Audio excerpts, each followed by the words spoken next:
Hello everyone, today I will show you how to edit link in Google Spreadsheet. Now I will edit this link. Open your Google Spreadsheet. Here showing Google Spreadsheet.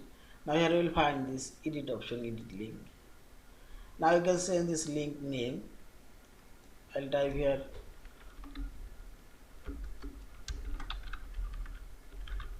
Google Home and link name I will change google.com. Now simply select apply. Now show this Google Home showing here.